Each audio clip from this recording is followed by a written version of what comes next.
के बाल रोग विभाग में शनिवार सुबह लावारिस हालत में 3 दिन की नवजात बच्ची मिली थी। इस बच्ची के मिलने के बाद अस्पताल प्रशासन में हड़कंप मच गया था।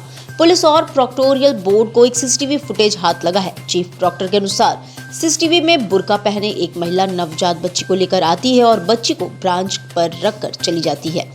उन्होंने बताया कि महिला की शिनाख्त की जांच जारी है। इनकम टैक्स की टीम ने शहर के बड़े सराफा व्यापारी नारायण दास सराफा के सभी ठिकानों पर मंगलवार की सुबह छापेमारी की। व्यापारी के भेलूपुर स्थित आवास पर भी इनकम टैक्स की टीम पुलिस के साथ मौजूद है। छापेमारी से हड़कंप मचा है। बताया जा रहा है कि गोल्ड व्यवसाय में टैक्स चोरी के मामले में छापेमारी की गई है। बहुजन समाज पार्टी के मुख्य कोऑर्डिनेटर डॉक्टर विनोद कुमार व उनके एक साथी पर कुछ लोगों की ओर से जानलेवा हमला व लूट की घटना सामने आई है। शिवपुर थाने में मुकदमा दर्ज कराया गया है। पुलिस घटना की छानबीन कर रही है। मुख्य कोऑर्डिनेटर का आरोप है कि वो और उसके साथी चंदौली के कटेसर निवासी वेद प्रकाश गौतम वाराणसी आ रहे थे। इसी बीच चांदमारी रिंग रोड पुल के नीचे पहले से घात लगाए बैठे 5-6 लोगों ने उनकी सफारी गाड़ी पर लाठी डंडे से प्रहार शुरू कर दिया। सड़क दुर्घटनाओं में घायलों के समय से बीएचयू ट्रॉमा सेंटर पहुंचाने वालों को 5,000 रुपए पुरस्कार दिया जाएगा। इसके लिए ट्रॉमा सेंटर में गुड सैमरिटन योजना लागू की जाएगी। इसको लेकर औपचारिकताएं पूरी कर ली गई हैं। ट्रॉमा सेंटर प्रभारी प्रोफेसर सौरभ सिंह ने इसको लेकर पत्र जिलाधिकारी को भेजा है। गुड सैमरिटन योजना की निगरानी के लिए जिलाधिकारी की अध्यक्षता में टीम होती है। आगामी पर्व को लेकर वाराणसी पुलिस प्रशासन शहर के मुख्य मार्गों के साथ गंगा में भी सुरक्षा के कड़े इंतजाम करने में जुट गई है। इसी क्रम में मंगलवार को वाराणसी कमिश्नरेट पुलिस ने नाविकों के साथ बैठक किया। दशाश्वमेध घाट स्थित जल पुलिस कार्यालय में नाविक समाज के साथ पुलिस प्रशासन की टीम ने बैठक कर सुरक्षा के मद्देनजर जारी किए गए गाइडलाइन को ध्यान में रखकर नाव संचालन करवाए जाने की सख्त निर्देश दिया। ये कार्तिक पूर्णिमा को लेके उसको बोलते हैं दीपावली को लेकर हमारे जल पुलिस प्रभारी, थाना प्रभारी और चौकी इंचार्ज, जहाँ के हम लोग को एक समाज के द्वारा मीटिंग की गई जल पुलिस में। उसमें बैठक में हम लोग को निर्देश दिया गया कि कार्तिक पूर्णिमा को हम लोग को कैसे नाव चलाना है। नाव चलाते समय हम लोग को सुरक्षा व्यवस्था बहुत ज़रूरी है। तो सुरक्षा व्यवस्था हम लोग के लिए बहुत महत्वपूर्ण है कि घटना दुर्घटना उस दिन कोई भी ऐसा ना हो जो हमारे देश हमारे काशी का नाम खराब हो। तो उसी पे हम लोग निर्देश दिए हैं कि नाव पे लाइफ जैकेट और रस्सा रिंग सब लोग रखेंगे और कम से कम सवारी बैठा के आप लोग नाव अपना चलाएंगे। तो आप लोग क्या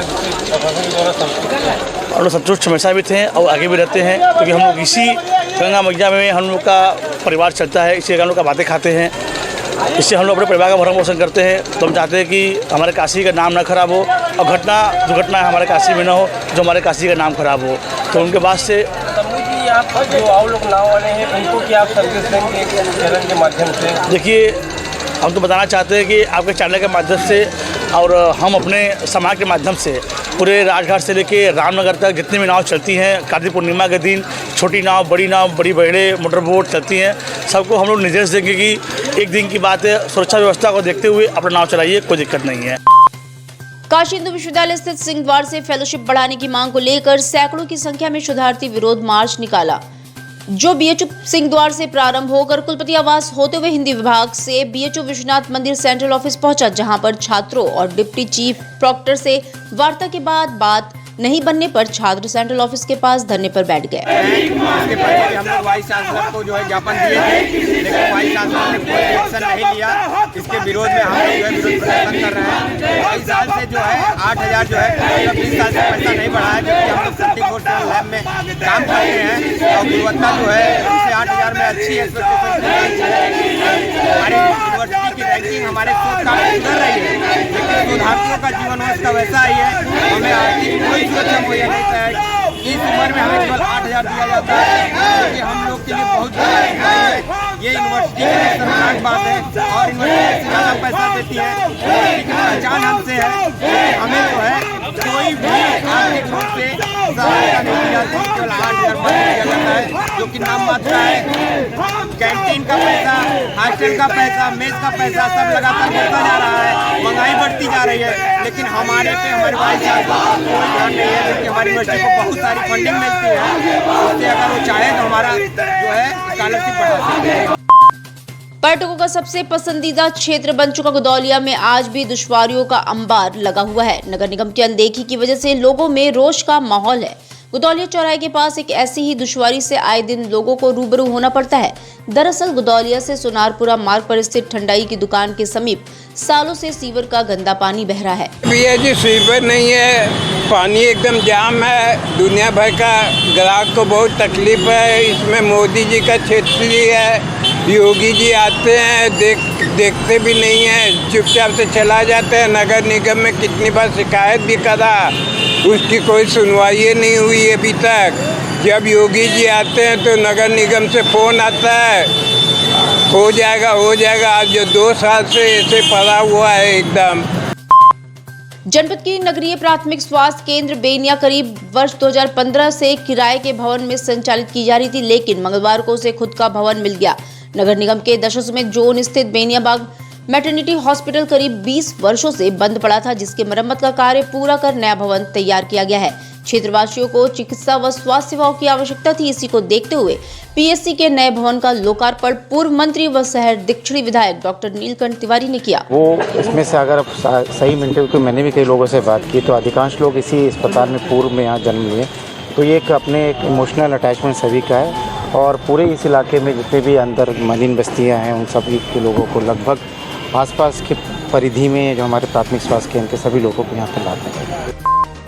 धर्म की नगरी वाराणसी को अपने धार्मिक रीति रिवाज और प्राचीन मंदिरों के लिए जाना जाता है। इस शहर को वैसे तो शिव की नगरी के नाम से जाना जाता है, लेकिन यहाँ मां शक्ति के कई स्वरूपों के मंदिर भी हैं, जिनकी अपनी एक अलग मान्यता है। कुछ ऐसा ही काशी के देवनाथपुरा में स्थापित मां की प्रतिमा, जो कोई मंदिर तो नहीं लेकिन किसी मंदिर से कम भी नहीं। इसे दुर्गा बाड़ी के नाम से जाना जाता है। यहाँ 250 साल से स्थापित प्रतिमा का आज तक विसर्जन नहीं किया जा सका। मूर्ति कभी उठाए नहीं, तब से यहाँ पे आना स्टार्ट करें। नवरात्र में 9 दिनों तक शक्ति के अलग अलग रूपों की आराधना होती है। नवरात्र के तीसरे दिन देवी चंद्रघंटा के दर्शन पूजन का महात्म्य है। ऐसे में चौक क्षेत्र के चंद्रघंटा गली स्थित देवी के प्राचीन मंदिर में भक्तों की कतार लगी है। लोग विधि विधान से मां का दर्शन पूजन कर घर परिवार के सुख समृद्धि का आशीर्वाद मांग रहे हैं। ऐसी मान्यता है कि देवी की कृपा से उनके भक्तों को धन, ऐश्वर्य और मोक्ष की प्राप्ति होती है। आज नवरात्र का तीसरा दिन है।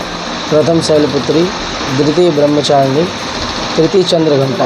आज चंद्रघंटा देवी के दर्शन पूजन का विधान है।